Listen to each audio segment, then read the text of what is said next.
అందరికీ good morning. Alavala ప్రజలకి అలవాలేనా అలవాల ప్రజలందరికీ పోలీస్ శాఖ తరఫున మీకు శుభోదయం.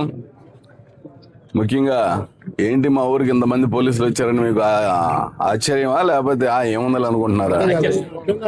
ఆశ్చర్యంగా ఉందా? అర్థం కాలేదు.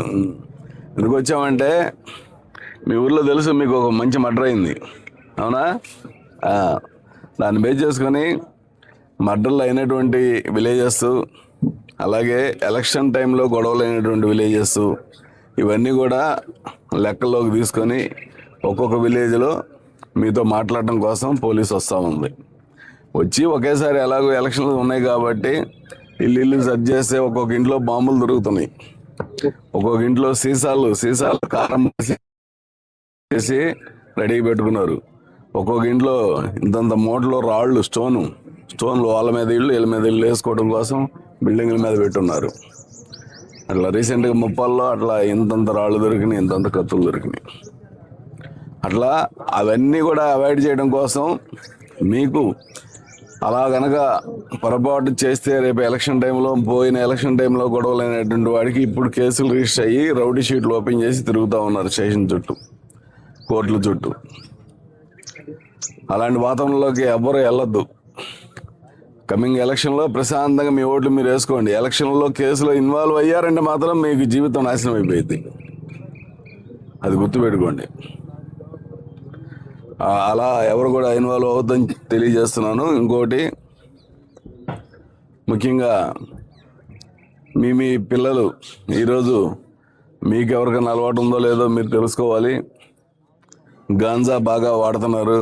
పిల్లల్ని మీరు ఎక్కడ పోతారు? పిల్లలు నర్సాపేటనా చదువుకోవడానికి పోయేది? అడ్రోడ్, ఇక్కడ అడ్రోడ్ దగ్గర మీకు? ఓకే, అడ్రోడ్ కానీ నర్సాపేట కానీ పోయి ఏం చదువుతున్నారు మీరు? పిల్లలు ఈవెన్ సిక్స్త్ క్లాస్ పిల్లలు కూడా గంజాయి సిగరెట్లో పోసుకొని తాగుతున్నారు. 6వ క్లాస్ పిల్లలు. ఆ విధంగా ఆ పిల్లలు గంజాయికి అలవాటు పడి మన క్రోసూరులో మర్డర్ చేశారు పిల్లలు. 6వ క్లాస్ పిల్లలు ఒకరికొకరు కోపంతో వాడిని చంపాలని ముగ్గురు ప్లాన్ చేసుకొని వాళ్ళలో తిరిగేవాడు 4వ వాడిని వీళ్ళు మర్డర్ చేశారు. ఇంత చిన్న కత్తి పెట్టుకొని సప పొడిచాడు వాడు పిల్లోడు. ఎడిపోతుంది అంటే ఏంటి? వాడు ఎలా పడవగలిగాడంటే గంజాలకు అలవాటు గంజాకి అలవాటు పడ్డ పిల్లవాడు చేతికి రాడు. వాడు ఏ విధంగా వెళ్ళిపోతాడు అనేది చెప్పలేని పరిస్థితి అనమాట. దయచేసి ఎవరైనా మీకు అలవాట్లు ఉన్నా మానుకోండి. మీ పిల్లలు కూడా ఎవరితో తిరుగుతున్నారు, పిల్లాడు స్కూల్కి పోయిన దగ్గర నుంచి ఎవరితో తిరుగుతున్నాడు, ఏం చేస్తున్నాడు అని పిల్లాడి గురించి కానీ పిల్ల గురించి కానీ పూర్తిగా అబ్జర్వేషన్ చేసుకోవాలి. ఊరికి పనికి పోయి వచ్చి సాయంత్రం పండుకోవడం వెళ్ళిపోవడం కాకుండా సాయంత్రం ఒకసారి బాబుతో మాట్లాడండి, ఏం చేస్తుంది ఏంటి. అప్పుడు మీకు కంట్రోల్లో ఉంటారు కొంతవరకు. ఒకసారి కంట్రోల్ తప్పితే మన చేతిలోకి రారు. అదేవిధంగా గంజాయితో పాటు ప్యాకెట్లు కానీ ఏదైనా ఉంటే కానీ ఊర్లో ఏ సమాచారం ఉన్నా కానీ పోలీసు వారికి తెలియజేయండి. మీరు పోలీసు వారికి తెలియజేయాల్సిన సమాచారం నంబర్ ఎంత? 100కి చేయొచ్చు. 100 చేస్తే తెలంగాణకి వెళ్ళిద్ది. 112కి చేస్తే మనకు వస్తుంది. ఇప్పుడు కొత్తగా మనకు నంబర్ ఇచ్చారు 112.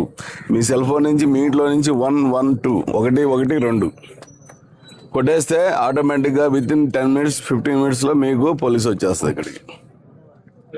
15 నిమిషాలు లేకపోతే 20 నిమిషాలు, అంతకంటే ఎక్కువ లేదు టైం. రొంపిచర్ల నుంచి పోలీసు వచ్చేస్తుంది ఆటోమేటిక్గా ఇక్కడికి. ఓకే, మీకు ఏ సమస్యలు ఉన్నా కానీ ఉపయోగించుకోండి. ఆ తర్వాత అన్నిటికంటే ముఖ్యం, ఇప్పుడు రోజుకొక బాడీ పడిపోతుంది. దేనికి? Very good. రోడ్ యాక్సిడెంట్లు మోటార్ సైకిల్ వేసుకొని పోతున్నారు. చూడండి, అన్ని రికార్డులెస్ వెహికల్స్ 28 29 వెహికల్స్ ఉన్నాయి రికార్డు లేకుండా. దానికి రికార్డు లేదు, తోలే అతనికి లైసెన్స్ ఉండదు, ఇన్సూరెన్స్ లేదు, మీకు హెల్మెట్ లేదు. ఇంక ఎలా? హెల్మెట్ లేనందువల్ల మనిషి ప్రాణమే పోతుంది. ప్రాణం పోయే పరిస్థితి కాపాడుకుంటూ హెల్మెట్ పెట్టుకుంటే ప్రాణం ఉంటుంది. ఆ ప్రాణం ఉన్నా కూడా బండిలో ఇన్సూరెన్స్ లేకుండా లైసెన్స్ లేకుండా తోలితే మీ బండి వలన అవతలోడు చనిపోతే మీ ఆస్తి అమ్మి కట్టాల్సి వస్తుంది రేపు కోర్టులో. వాడి ప్రాణం మీరు తీసినందుకు మీ ఆస్తి అమ్మి కట్టాలి. అదే నీకు కనుక లైసెన్స్ ఇన్సూరెన్స్ 2 ఉన్నాయనుకో, కోర్టు చూసుకుంటుంది, ఇన్సూరెన్స్ వాళ్ళు చూసుకుంటారు మీ బండి వల్ల ఏమైనా జరిగితే.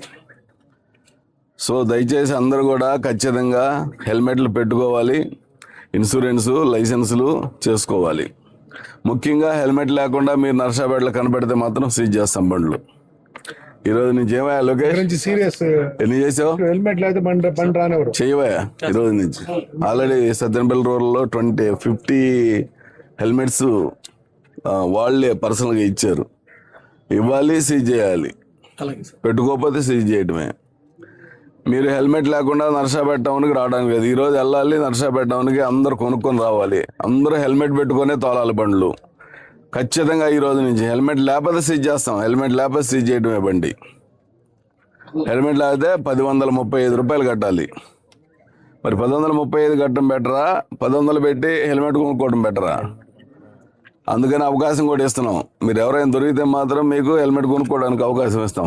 ఒకవేళ ఎవరిని ఆఫీసర్లు అడిగినా సార్ మేము హెల్మెట్ కొనుక్కొని వస్తాం సార్ అని చెప్పి పోలీసుకి కట్టే డబ్బులే, పోలీస్ అంటే పోలీసు కాదు గవర్నమెంట్కి కట్టే డబ్బులు హెల్మెట్ కొనుక్కోండి. ఖచ్చితంగా హెల్మెట్ పెట్టుకోవాలి. ఎంతమంది పెట్టుకుంటారు ఏమో మాకు తెలియదు. మీ ఊరి నుంచి అందరం పెట్టుకుంటామని మీరు మనస్సాక్షిగా ప్రమాణం చేయాలి.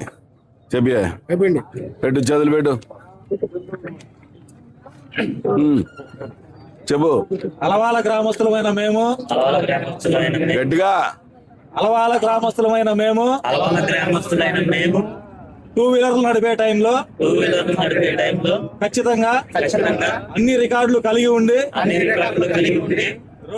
ప్రయాణ సమయంలో హెల్మెట్ ధరిస్తామని అందరం కూడా మనస్ఫూర్తిగా ప్రమాణం చేయుచున్నాము. రైట్.